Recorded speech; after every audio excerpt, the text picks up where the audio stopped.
Nous perdons beaucoup en négligeant le privilège de nous unir à d'autres chrétiens en vue de nous encourager mutuellement au service du Seigneur. Les vérités de la parole inspirée perdent leur éclat et leur importance. Nos cœurs ne sont plus éclairés et vivifiés par leur influence sanctifiante et nous déclinons spirituellement. Dans nos rapports entre chrétiens, nous perdons beaucoup par le manque de sympathie, les uns envers les autres. Celui qui se referme en lui-même n'occupe pas la place que le Seigneur lui avait assignée.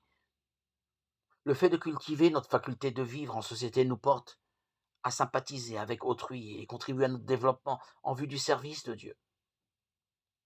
Si les chrétiens voulaient se réunir pour se parler mutuellement de l'amour de Dieu et des précieuses vérités de la rédemption, ils trouveraient force et rafraîchissement.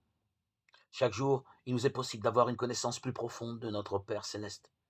Nous pouvons faire journellement de nouvelles expériences de sa grâce. Celles-ci feront naître en nous le besoin irrésistible de parler de son amour.